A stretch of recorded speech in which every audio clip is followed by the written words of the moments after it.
Donc, ce que je vous propose dans ce carrefour qui s'appelle Marie, fille de Sion, c'est vraiment un parcours biblique. C'est-à-dire, c'est de chercher donc dans les images, dans la Bible, de faire une promenade en fait. Une promenade dans la Bible avec la figure de Marie, fille de Sion. Et donc, ça pourra être une découverte aussi en même temps de comment lire la parole de Dieu et aussi une découverte du lien extraordinaire, du lien vital qui existe entre la Sainte Vierge, Marie et les Écritures. Et quels sont ces enjeux pour nous aujourd'hui, donc qui sommes dans ce festival des familles, comment ça va s'inscrire dans ce festival. Donc, la première chose la première question qu'on peut poser, c'est que signifie ce titre de Marie, fille de Sion? Alors, Sion, qu'est-ce que c'est que Sion dans la Bible? Jérusalem. Oui. Ouais. Ok, Sion, c'est Jérusalem. Or, vous savez que dans la Bible, et comme dans toutes les langues d'ailleurs, il n'y a jamais deux termes qui soient exactement synonymes. Sinon, ils s'annulent l'un à l'autre, d'accord? Donc, ça se recoupe jamais à 100%. Alors, quelle serait la différence entre Jérusalem et Sion? Vous savez? Sinon, c'est pas la planète de Dieu. Non, Sion, c'est pas la Jérusalem céleste. Non, c'est le peuple de Dieu. Non plus. C'est le mont Sion. C'est le mont Sion, exactement. C'est le mont du temple. Art Sion en hébreu. C'est le mont du temple. Donc Marie, elle est fille de Jérusalem. Alors fille de Jérusalem, c'est un titre qui existe, n'est-ce pas, dans les prophètes, notamment dans le prophète Sophonie. Mais elle est fille de Sion. Donc dans le titre de Marie, fille de Sion, il y a la question du temple. Il y a la question de la présence du Dieu vivant parmi les hommes, au cœur de son peuple. Et donc, c'est un peu ça qui va faire le fil conducteur de notre petite méditation. Et aussi, donc, dans ce titre de Marie, fille de Sion, bien, la Vierge Marie va nous aider à faire un lien direct entre le Nouveau et l'Ancien Testament. Et ça, pour rentrer dans la Bible, c'est une clé extrêmement importante de comprendre que nous avons affaire à une collection de livres qui ont été écrits pendant 1000 ans, donc on est d'accord, hein, mais sauf que cette collection de livres, en vérité, n'en forme qu'un seul. De la Genèse à l'Apocalypse. Alors pourquoi c'est si différent et en même temps c'est un seul livre? Qu'est-ce que c'est qui peut faire ça, ce phénomène absolument unique? Eh bien, c'est parce que nous croyons, comme les Juifs, nous avons cette foi en commun, que les Écritures sont inspirées du Saint-Esprit. Donc, elles ont finalement un seul auteur. Pardon? Elles ont un seul auteur? Elles ont un seul auteur? Ben non. La Genèse n'a pas été écrite, n'est-ce pas, par le même auteur que l'Apocalypse? Donc, comment est-ce qu'on tient les choses ensemble? Bah si, c'est inspiré par l'Esprit Saint. Oui, oui, mais alors, il n'y a pas d'auteur humain? Il n'y a pas d'auteur humain? C'est par la parole, donc ça passe est-ce qu'ils ont les mêmes mentalités, les mêmes cadres culturels, les mêmes langages? Pas du tout. Ok. Donc, comment est-ce qu'on peut s'en sortir de cette question? C'est pas une question simple. On peut s'en sortir en pensant au Seigneur Jésus, qui est le Verbe de Dieu. Vrai Dieu et vrai homme. Donc, notre parole, qui est vraiment ce Verbe divin, elle est pas à moitié une parole humaine et pas à moitié une parole divine. Elle est complètement une parole divine. Et elle est complètement une parole humaine. Si elle n'était pas une parole humaine, nous ne pourrions pas utiliser les sciences humaines pour la lire, d'accord? Donc, nous pouvons utiliser l'histoire, les langues, etc., pour avoir une bonne lecture de la Bible. Parce que, en vérité, les auteurs de la Bible sont de vrais auteurs, comme ceux d'aujourd'hui. C'est-à-dire liés à leur contexte, à leurs idées politiques, à leurs limites, etc. Donc, ce qui fait que la Bible, elle n'est pas forcément un livre de science. Parce que l'auteur, il est vraiment un auteur de son époque. Sauf que il a été inspiré par Saint-Esprit. Et donc, il y a dans les auteurs bibliques cette alliance qui est vraiment vue, que nous ayons vue, enfin, dans le Verbe de Dieu, Jésus le Seigneur, vrai Dieu et vrai homme. D'accord? Et donc, c'est avec non seulement ça, mais cette parole qui est vraiment divine, elle est aussi la parole qui nous a créés, n'est-ce pas? Nous sommes créés par une parole de Dieu. Et donc, ça veut dire que cette parole, elle est créatrice. Ben, ça, si vous avez vu la Genèse, vous le savez. Donc, cette parole divine nous a créés à l'image de Dieu. Et alors, donc, ce qu'on va voir dans ce titre de Marie, fille de Sion, c'est comment est-ce qu'on peut articuler ça? Comment la Sainte Vierge est vraiment définitivement la mère du Verbe, la fille de Sion. Comment elle incarne toute cette parole, du début jusqu'à la fin. Vous voyez? Alors, bien sûr, comme c'est un carrefour, si vous avez des questions, des interventions, etc., c'est tout à fait possible. Hein, et puis à la fin, on peut trouver un petit moment pour les questions. Alors, donc, une fois que j'ai dit ça, on va faire 3 points. On va essayer de faire 3 points. Premièrement, ce que j'ai appelé les préfigurations dans la Bible de la Sainte Vierge. Comment les saintes femmes bibliques ont incarné. On va faire un petit parcours. En deuxième, on verra qu'est-ce que c'est que Jérusalem dans la Bible. Pourquoi, qu'est-ce que c'est, en quoi c'est intéressant de dire qu'elle est la fille de Sion. Et en troisième point, en quoi ça m'intéresse, moi, aujourd'hui, ici, à Nouan, dans ce festival des familles, de savoir que Marie est la fille de Sion. Et j'ai intitulé ce troisième point, le trésor de la mère appartient à l'enfant. Allons jusqu'à là. Ça devrait être pour nous une source d'exultation absolument inouïe. Est-ce qu'on est prêt à croire, à aller dans ces profondeurs de croire que le trésor de la Vierge Marie, tout ce qui lui a été donné, appartient à l'enfant, nous appartient à chacun. Ça demande beaucoup de foi. C'est un peu donc cet acte de foi qu'on va poser, qui sera un acte de foi qui sera enraciné dans une louange extraordinaire. Parce que nous allons voir le plan de Dieu sur chacun d'entre nous. Alors cette phrase, le trésor de la mère appartient à l'enfant, elle est de la petite Thérèse, qui est docteur de l'Église. Donc elle nous dit des choses qui sont qu'on peut méditer et qui sont vraies au plan théologique. Hein. Donc Marie, elle est le rapport qu'elle a avec la parole, c'est qu'elle l'a écouté avec un cœur si pur et si saint et si ouvert qu'elle a conçu dans son sein. Voyez, elle a conçu le Verbe de Dieu dans son sein et donc c'est pour ça que on l'appelle la mère des vivants. Hein. Elle est aussi la nouvelle Ève. Et parmi tous ces titres, donc tout ça bien sûr, ça se tient ensemble. Et au dernier concile du Vatican, elle a reçu le titre de mère de l'Église. Donc toutes ces choses-là sont liées. Et la parole qui s'est fait chair dans le sein de la Vierge Marie, nous l'avons dans nos mains.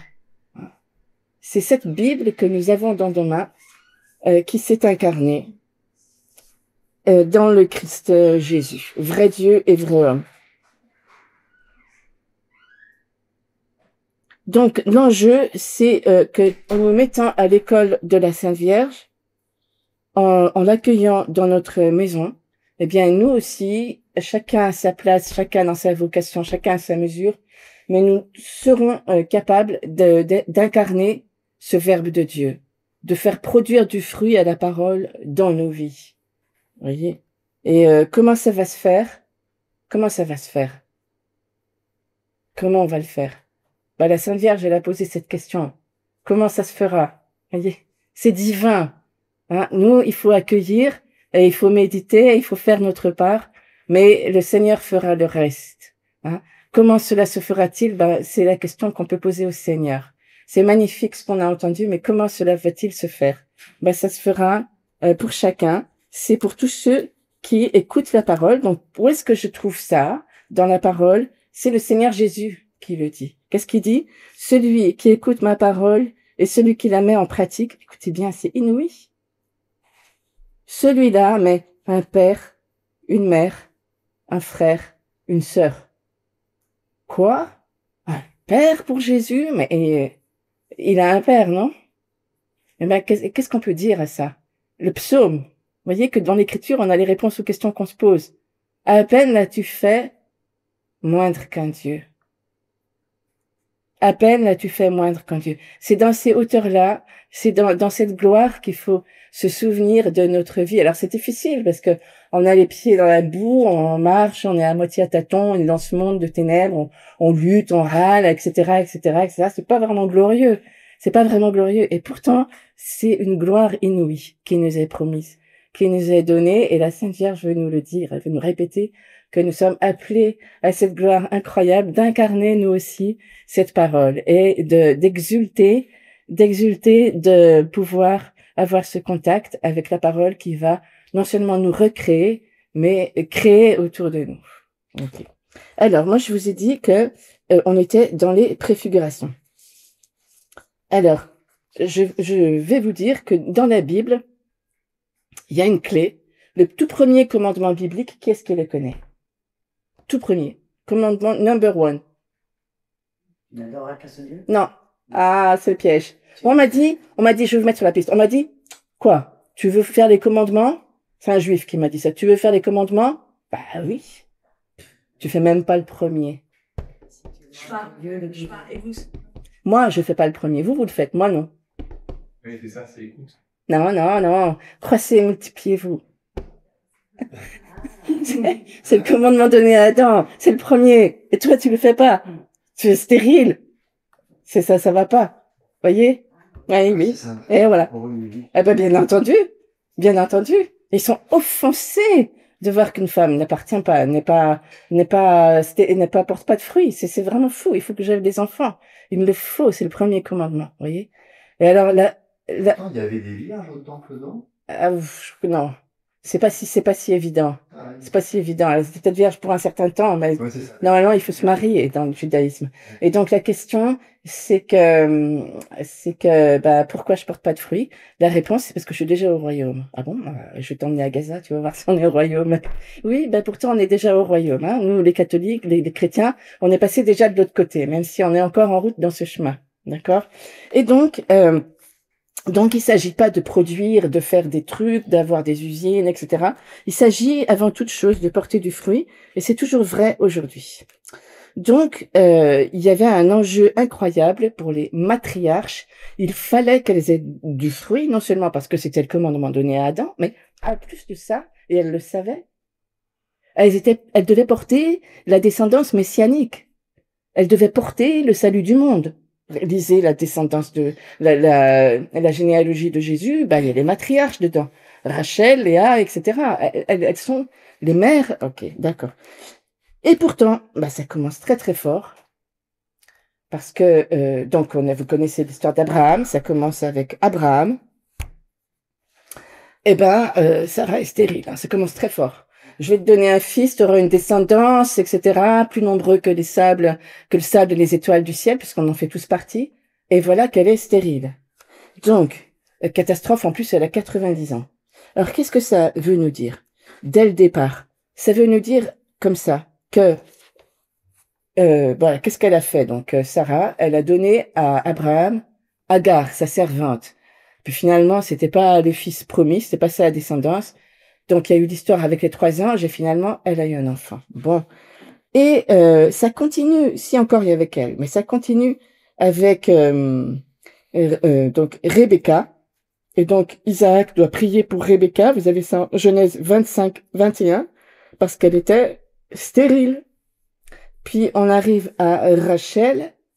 Et Rachel, pareil, c'est pourtant la femme qui est aimée, mais elle se retrouve avec ce problème de stérilité, au point qu'elle dit à son époux Jacob, « Fais-moi avoir des enfants ou je meurs. » Vous imaginez la scène? Jacob, il est mal. Jacob, il lui dit, « Mais qu'est-ce que je peux faire? Suis-je à la place de Dieu pour te donner une descendance? Je ne peux pas. Tout est dans les affaires, dans les mains de Dieu. » Et donc, finalement, il y a encore un stratagème et elle va finir par avoir des enfants. Mais qu'est-ce que ça veut nous dire, cette histoire-là? Ça veut dire que il y a la promesse divine, mais Dieu ne veut pas agir sans la participation de l'humanité. C'est ça donc que veut nous dire donc l'histoire de ces femmes. Dieu attend qu'il y ait au minimum un acte de foi de la part de ces femmes pour leur donner la descendance. Elle est promise et pourtant, il faut que l'homme fasse quelque chose. Alors, à quoi on a affaire là? On a affaire à exactement ce que c'est que l'alliance. Tout est donné et en même temps, tout est à faire. Regardez bien dans nos vies, hein? Le Seigneur, il nous fait des promesses inouïes. Il n'y a qu'à ouvrir la Bible, il n'y a qu'à m'écouter, il n'y a qu'à écouter ce qu'on nous dit dans les carrefours, etc. On prie, on a des promesses, on a des paroles, etc. Puis boum, tout d'un coup, on se rend compte que ça marche pas exactement comme ça. Donc on se dit que ça va pas marcher, c'est pas grave, on va essayer de bricoler quelque chose pour que ça marche quand même. Bon, mais sauf que là, c'est encore plus grave parce que là, ces femmes, elles savent que ce qui est en jeu, c'est notre salut à nous, c'est le Christ. Si elle n'avait pas bougé, si elle n'avait pas cru jusqu'au bout, l'alliance aurait été remise en question, n'est-ce pas? Et donc, c'est ça qui est vraiment en jeu dans ces préfigurations. Alors, il y a d'autres femmes qui nous parlent de cette réalité. Elle s'appelle Shifra et Puah. Alors, je sais pas, vous les connaissez? Shifra et Puah, c'est les deux femmes qui refusent de tuer les bébés égyptiens en Égypte, les bébés hébreux en Égypte. Elles décident, et alors là, elles risquent leur vie. Elles risquent leur vie et elles inventent un stratagème pour que la vie vienne quand même. Et donc, à cause de cette résistance, et à cause de la résistance aussi de la sœur de Moïse, eh bien, l'histoire d'Israël va pouvoir se dérouler de façon correcte. Sinon, le peuple messianique, le peuple qui portait la promesse, aurait pu disparaître. Voyez? Il y a donc cette participation qui réclame d'aller jusqu'au bout, presque de donner notre vie, et pourtant, c'est un paradoxe énorme. Dieu m'a promis, et de l'autre côté, c'est à moi de faire le travail. Comment on fait ça? Comment on fait ça?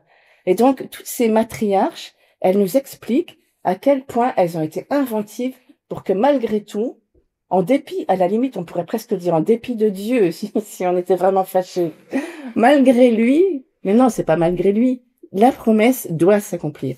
Et alors, par exemple, il y a l'histoire de Tamar. Alors ça, c'est une histoire qui vaut la peine d'être lue parce qu'elle est incroyable. C'est Genèse 37, c'est une sombre histoire, comme il y en a plein dans l'Ancien Testament.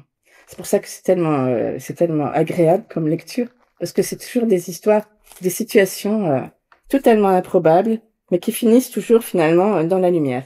Alors, ce chapitre de la Genèse, c'est, Genèse 38, pas 37, c'est pour ça que j'ai vérifié. Donc, 37, c'est l'histoire de Joseph qui descend en Égypte. Alors voilà, on nous raconte l'histoire de Joseph. Et tout d'un coup, on nous raconte l'histoire de Judas, son frère. Okay. Donc, l'histoire de Judas, c'est qu'il a des fils, n'est-ce pas, qu'il doit donner à Tamar. Donc, il y en a un qui va avec Tamar, il s'appelle Onan. Et puis, il veut pas d'enfant et s'arrange pour pas faire d'enfant à Tamar. Vous irez lire ça. Et donc, Tamar est stérile. Ce qui est une catastrophe. Donc, l'homme meurt et elle réclame, comme c'est la loi biblique, son frère. Donc, elle dit, moi, j'ai pas eu d'enfant, il faut que le frère vienne, il y a la loi du Lévira, et que j'essaie d'avoir des enfants avec. Le frère arrive, même histoire. Il veut pas donner de descendance à son frère. Catastrophe. Tamar, elle sait qu'il y a un enjeu messianique. Elle le sait quelque part, qu'elle doit absolument avoir un enfant. Qu'est-ce qu'elle fait? Elle va donc se déguiser en prostituée, attendre sur le chemin et arrive Judas. Judas lui-même, son beau-père, parce que les deux fils sont morts, il veut pas donner le troisième. Il dit, ah non, non, deux, ça suffit, le troisième et tout, ah là là, c'est catastrophe, etc. Donc, ça nous rappelle l'histoire de Tobie, hein, Tobie et Sarah, la pauvre Sarah, voilà, tous ces maris qui meurent. Et ben là, reblote. Et donc, Tamar, va avec Judas. Et puis, finalement, Judas lui dit, donc, il lui donne ses signes, c'est-à-dire son bâton et son seau. Et puis, elle est enceinte. Et on vient dire à Judas, Tamar s'est prostituée, elle est enceinte. Et que dit Judas, si vous avez lu votre Bible? À mort. Elle s'est prostituée à mort. Donc Tamar a bel et bien risqué sa vie pour être enceinte. Elle a risqué sa vie pour être fidèle à la promesse qu'elle savait venir de Dieu. La promesse messianique. C'est quand même un paradoxe extraordinaire quand on y pense. Hein. Et donc, finalement, elle dit, je suis enceinte de celui à qui appartiennent ces signes. Et donc, Judas reconnaît et dit, OK, elle est plus juste que moi. Et grâce à ce stratagème, elle va entrer dans la généalogie du Messie. Hein, et donc, son fils sera donc l'ancêtre du Seigneur Jésus, de Jésus, vous voyez. Donc, ça s'est fait vraiment de façon pas du tout évidente. De façon, alors, je sais pas si on peut faire le lien rapide. Judas, c'est lui qui avait pris la tunique de Joseph pleine de sang et qui était allé la porter à Jacob en lui disant, regarde, ton fils est mort et qu'est-ce qui lui arrive? C'est, regarde ces signes, c'est toi. Voyez? Il y a une espèce de correspondance comme ça quand on est attentif dans la Bible, c'est assez incroyable. Il y a des correspondances où les gens sont pris au sérieux. Voyez? Ça retombe finalement, le stratagème retombe sur celui qui l'a créé. C'est assez hallucinant. Comme Rachel quand elle dit fais-moi des enfants ou je meurs. Terrible! Elle est morte en donnant naissance à son fils Benjamin, vous voyez, au deuxième. Bon, alors c'est comme ça. Mais bon, il y a toute cette importance de la parole et tout ça, ça se déroule. Et donc, on arrive donc dans ces préfigurations. Encore une autre qui est assez incroyable, c'est l'histoire donc de Ruth la Moabite. Pour elle, c'était encore plus mission totalement impossible qu'elle soit l'ancêtre du Messie. C'était juste pas imaginable. Parce qu'il y a une parole qui la concerne dans Deutéronome, chapitre 23, 3. Les Moabites sont interdits aux Israélites. Toutes sortes de femmes étrangères, à la limite, ça peut aller, sauf les Moabites. Interdits. Strictement interdits par la Torah. C'est pas des lois orales, c'est vraiment la Torah qui interdit ces mariages. Et pourtant, elle va, c'est pareil, il y a un stratagème. Elle va aller voir Bose qui dort, etc. Toute cette sombre histoire avec Noémie. Et finalement, elle va entrer, elle aussi, dans cette généalogie. Alors, pourquoi je vous raconte tout ça? C'est parce que dans ces histoires bibliques, on se trouve confronté à des situations extrêmes. Des paradoxes extrêmes. Ces femmes savent qu'elles doivent être enceintes, qu'elles doivent construire la maison d'Israël pour le salut de l'humanité. Alors bon, elles le verbalisent pas comme ça, évidemment, mais l'Esprit Saint est là, hein. Et elles sont poussées par l'Esprit Saint à faire ce qui n'est pas possible. Juste pas possible, quoi. Combien il y avait de chances que Judas passe quand Tamar attendait sur le chemin et des choses comme ça. Et pourtant, elles ont cru jusqu'au bout, elles ont tout fait et elles sont arrivées donc à l'Annonciation. C'est grâce à la foi de toutes ces femmes qui ont espéré contre toute espérance que on a pu arriver à l'Annonciation qui a été préparée. On peut dire que toutes ces femmes, elles ont reçu des paroles divines, des micro-verbes de Dieu, qui n'étaient pas tout à fait des annonciations, mais des préfigurations de l'annonciation. Et que chaque acte de foi, de courage, d'espérance, contre toute espérance de ces femmes, se sont transmis de génération en génération, pour arriver au miracle des miracles, à la Sainte Vierge Marie, qui est donc une bonne descendante de ces femmes. Alors, Benoît XVI, il compare la Vierge Marie à Abraham. Et il dit, c'est la même chose que Abraham. La Sainte Vierge Marie est vraiment celle qui espère contre toute espérance. On pourrait dire, mais c'est plutôt Sarah, non?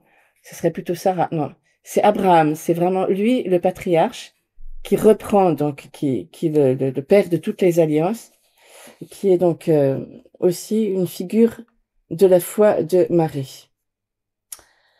Alors, qu'est-ce qui se passe pour Marie au moment de l'Annonciation? Ben, il est toujours bon de se rappeler que, en fait, Marie n'est pas du tout, enfin, vous le savez bien, évidemment, mais enfin, c'est toujours bon de le rappeler, elle est tout sauf une femme mièvre ou faible.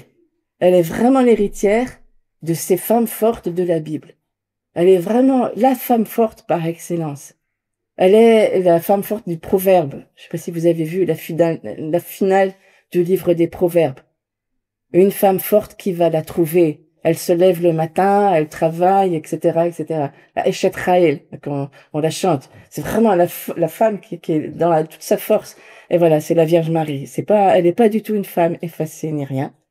Et quand il lui vient la parole de l'ange, quand elle dit oui, elle sait clairement, comme toutes les femmes, qu'elle risque la mort. Une femme enceinte qui n'est pas reconnue par son mari, alors ça arrivait pas souvent. Évidemment, dans la loi juive, il faut pas penser qu'on lapidait si facilement les femmes. Il y a toujours des moyens de contourner les choses, hein. On mettait pas du tout les gens à mort comme ça. Mais quand même, techniquement, selon la loi, elle risque sa vie. Et alors non seulement elle risque sa vie, mais en tout cas, elle s'expose aux humiliations. Et non seulement ça, elle expose Joseph. Donc c'est hyper grave la décision qu'elle prend. C'est pas du tout n'importe quoi. Il y avait vraiment de quoi avoir peur. Avoir peur pour sa vie, pour sa réputation, pour ceux qu'on aime. Et donc, elle a dit oui. Elle s'est mise dans cette lignée. Et du coup, elle a mérité qu'on lui dise le fruit de ton sein. Voyez? Elle est celle qui fructifie. Celle qui accomplit vraiment le premier commandement donné à Adam, qui est le commandement d'une fécondité, de porter du fruit. Et donc, elle mérite donc ce titre de fille de Sion. On arrive donc à ce titre de fille de Sion. D'où lui vient ce titre? Donc, on a dit tout à l'heure que si elle est fille de Sion, ça veut dire qu'elle est comparée à Jérusalem. Alors, il y a une phrase qui est hyper courte d'un père de l'Église, mais alors il y a des implications qui sont énormes quand on lit la Bible. Origène, il a dit « Toute âme est Jérusalem ». On peut comparer une personne humaine à Jérusalem. C'est assez hallucinant quand on y pense. Bon, alors on peut dire, ok, on va lire la Bible et on va s'appliquer les paroles qui concernent Jérusalem. C'est très bien, c'est vrai, c'est ça. C'est encore plus. C'est encore plus. Donc on a vu le mont du temple Sion. Il y aurait, bon, on n'a pas le temps, mais il y aurait un travail biblique à faire. Vous avez donc le temple, n'est-ce pas? La structure du temple qui représente l'âme humaine. Et ça, l'ancêtre du temple, le prototype du temple, c'est la demeure. Vous voyez? Exode, dans les chapitres 19 à 25, quelque chose comme ça. Moïse reçoit le commandement de faire ce qu'on appelle en hébreu le Mishkan. Mishkan, ça veut dire simplement la demeure. Le lieu, shakan, c'est habiter. Shchen, seken en arabe, c'est vraiment demeurer, habiter. Donc, il doit faire une demeure, mais sauf que la demeure, elle est portative. Elle est mobile puisqu'il la porte. Eh ben, il y a des commentaires qui vous expliquent, commentaires juifs qui vous expliquent à quel point le Mishkan ressemble à un corps humain. Ah, c'est incroyable. Les rideaux qui sont bleus comme les veines, il y a des yeux, la bouche, etc. Hein?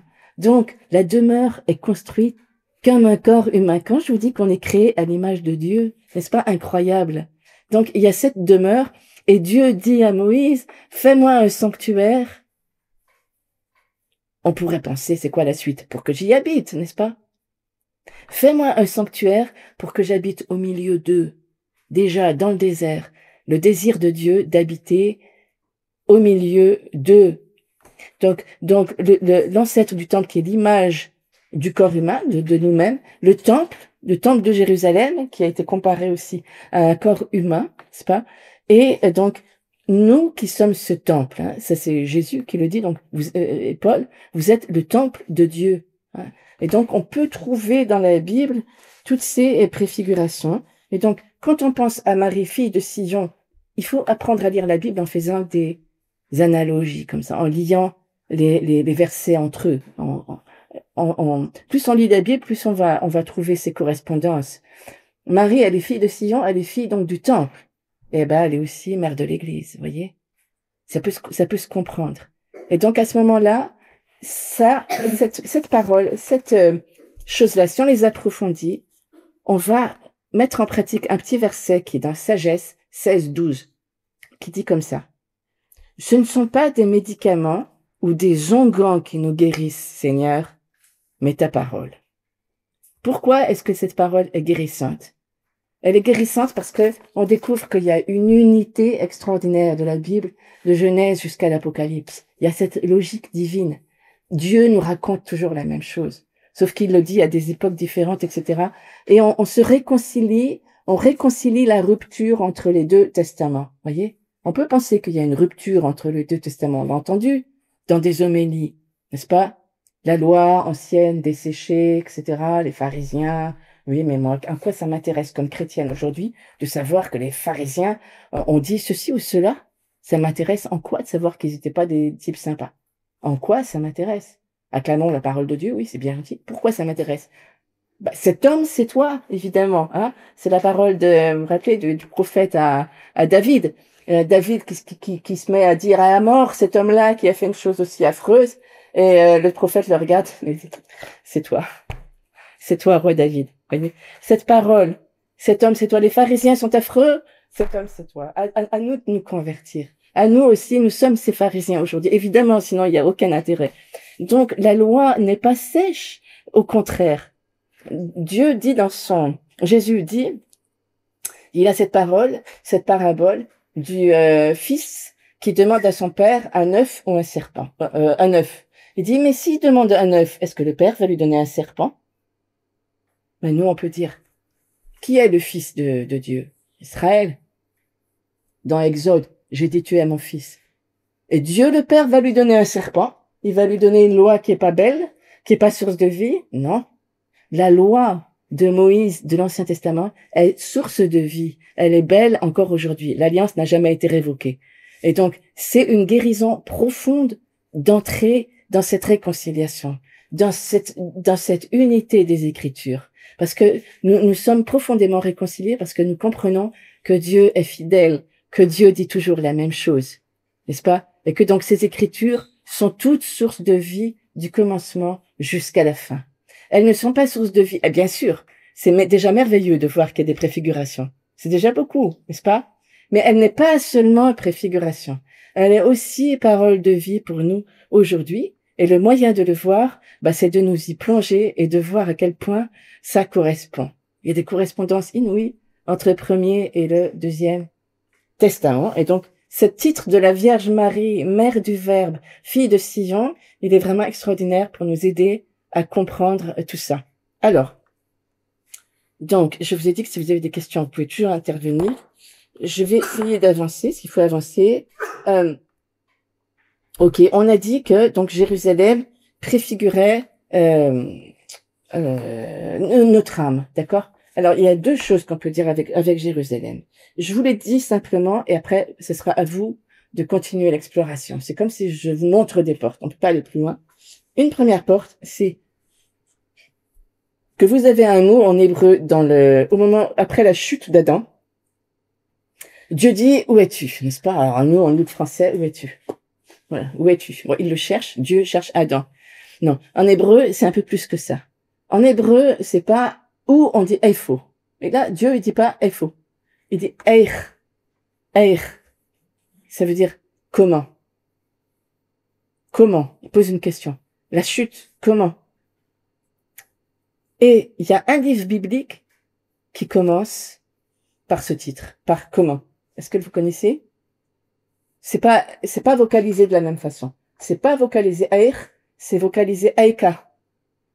Alors, si je vous dis la suite, peut-être, comment elle est tombée, la ville populeuse, elle, naguère, qui était remplie de princes, etc. C'est quoi ce livre?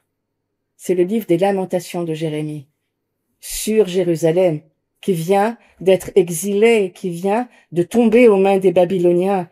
Et l'écrivain dit, Aïr, exactement comme sur la chute d'Adam.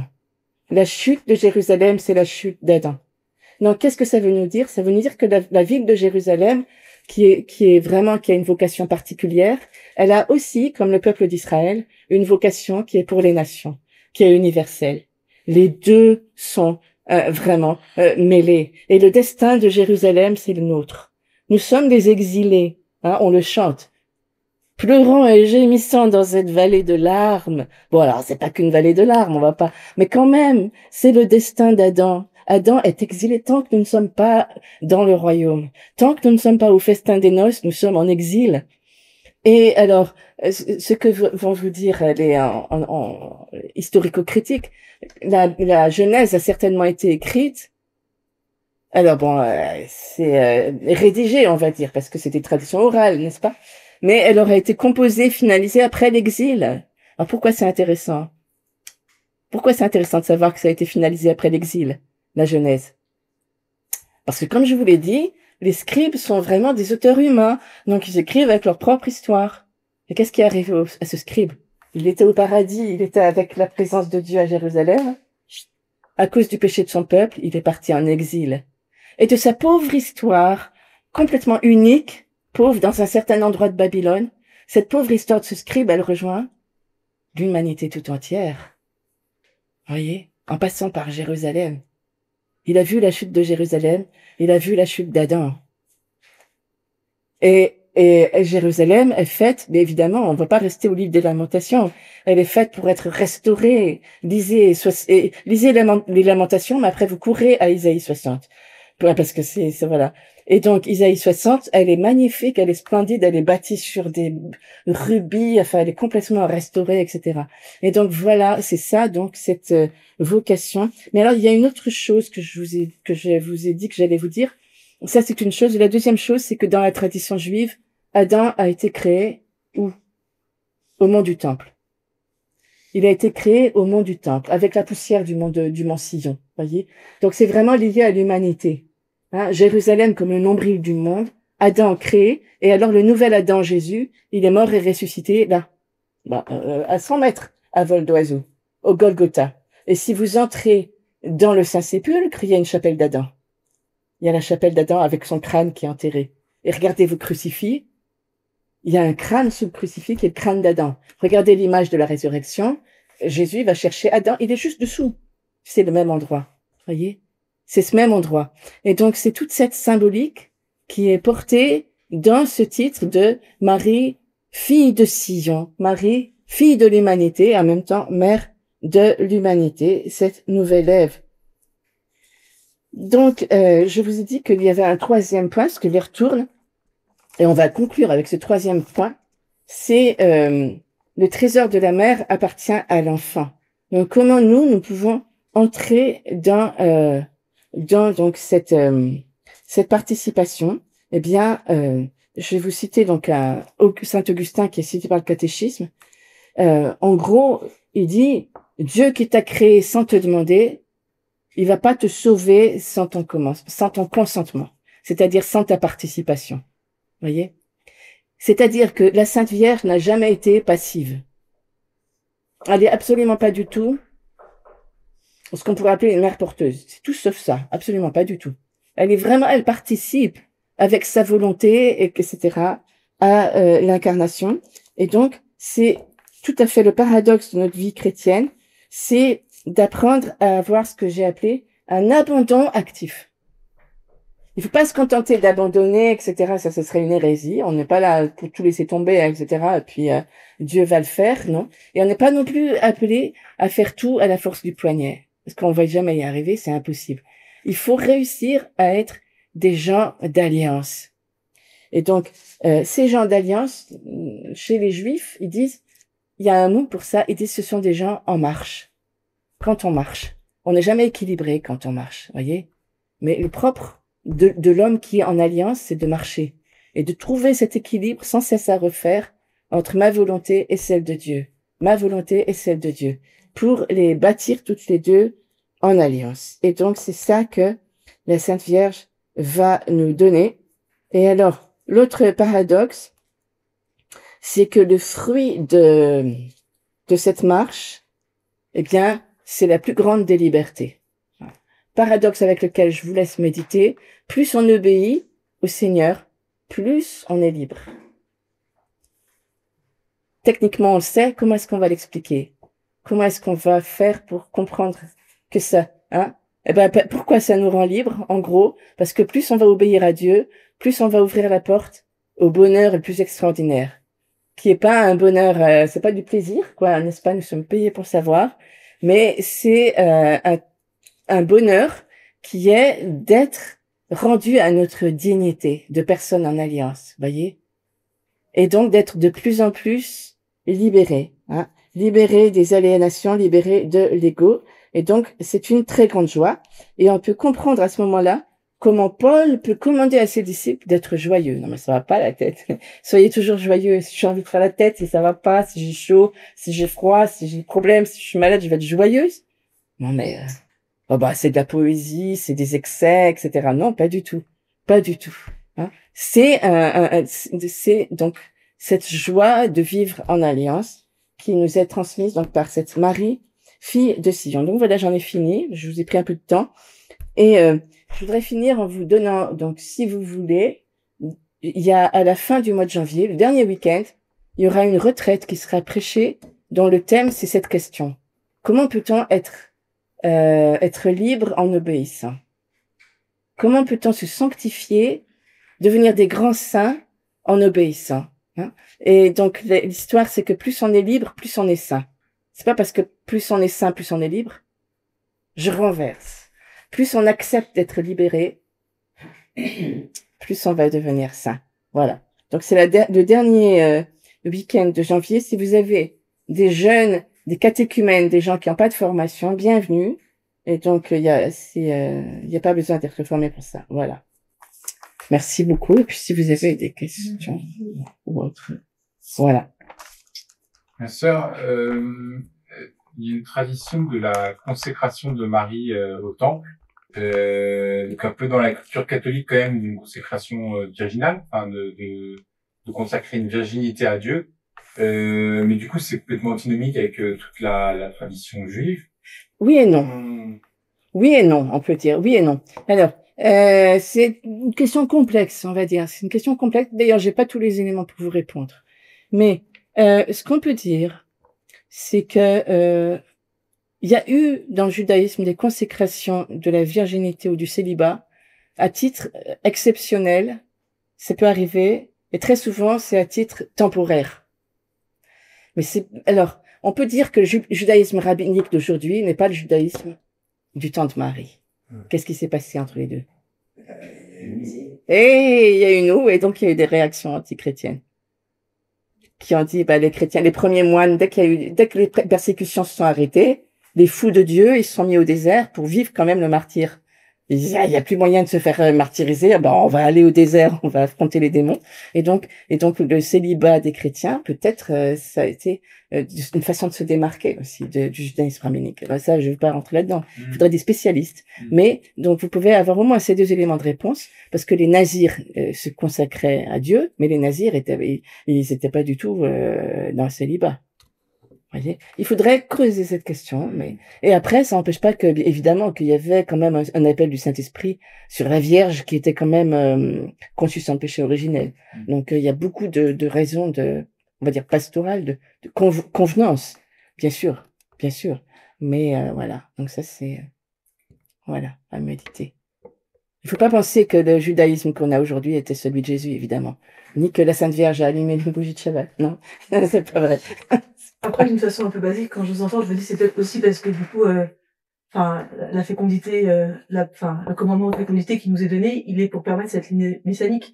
Et comme du coup Jésus est né en Marie, il y a plus... Ah non, non, non, non, non, non, non, non. Non, ça marche pas, Mathieu. Non, non, non, non, non. C'est pas aussi simple. Non, non, non, non, non, non. Ça, non, non.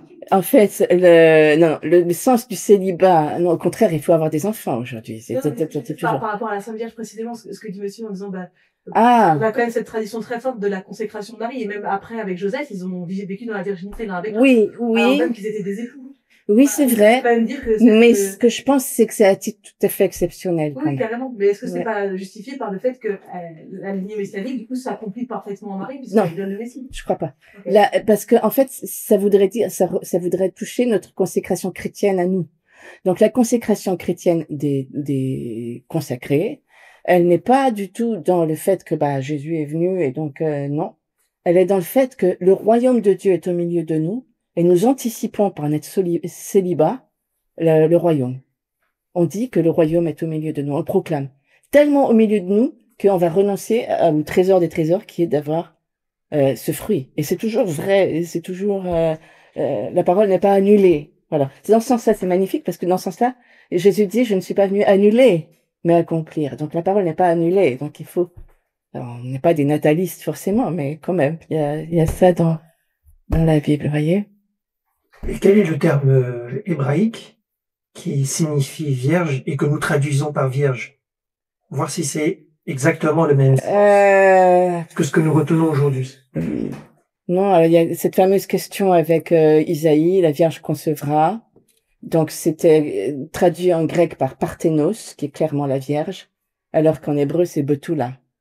Mais Betula, c'est juste une jeune fille. Il n'y a pas de mot vraiment pour dire Vierge. Hein. C'est Betula, jeune fille. Donc ouais, c'est pas forcément. Voilà. C'est pas. Voilà. Après, il y a encore beaucoup de choses à découvrir. Hein. C'était juste un partage d'un point. On a juste une question sur les femmes stériles, justement, parce qu'on sait qu'on a tellement dans la Bible. Est-ce que, justement, c'est pas par manque de foi, la foi retombe dans le peuple de Dieu, et, voilà, c'est comme le désert, la traversée du désert, à un moment, on en a un peu ras-le-bol. Et est-ce que, justement, la stérilité ne vient pas juste, vous m'avez oublié, donc je vais refaire un miracle, encore une fois, et encore une fois, la femme stérile va donner Bien sûr, bien sûr. Oui, c'est une des lectures aussi, oui. Ouais, c'est Bien sûr. la foi. Bien sûr. De toute façon, la Bible, dans les psaumes, c'est dit, une fois Dieu a parlé, 2 fois j'ai entendu. On peut dire 70 fois j'ai entendu. Donc cette lecture, les lectures s'annulent pas les unes des autres. C'est aussi tout un tas de lectures qu'on peut faire. Et celle-ci est vraiment vraie, oui, bien sûr, bien sûr. Tout à fait, oui. Oui. Mais c'est quoi ce royaume qui rompt en apparence avec ce qu'attendaient les Juifs? Eh ben c'était non, c'est pas ça rompt pas. Les Juifs attendent aussi ce royaume. C'est le même. Ils attendent la même chose. Ils attendent le festin des noces, etc. Parce que c'est biblique. Mais nous, on a reçu le Saint-Esprit. C'est ça. Nous, les chrétiens, on a la foi qu'on a reçu le Saint-Esprit en nous. Et donc, c'est ça. Non. Puisque les Juifs n'ont pas le baptême. Ils sont pas baptisés, les Juifs. Ils ont reçu des préfigurations du Saint-Esprit, évidemment. Parce que sinon, ils n'auraient pas pu vivre. Mais ils n'ont pas reçu la plénitude. Ça, c'est dans la foi. Ils n'ont pas reçu la plénitude du baptême. C'est parce qu'on est baptisé, le sacrement. On dit, les consacrés, ils n'ont pas de sacrement. C'est vrai. Pourquoi les prêtres, ils ont un sacrement, les mariés ont un sacrement, on n'en a pas? Si, notre sacrement, c'est le baptême. On montre le baptême. Voilà. Le baptême, on est assis à la droite de Dieu. C'est ce qu'on proclame par notre célibat. C'est ce témoignage qu'on donne. Voilà. C'est ça la différence. Mais c'est vrai que les Juifs ont aussi reçu le Saint-Esprit. Mais pas de la même manière. Alors, comment ça se fait? Je sais pas.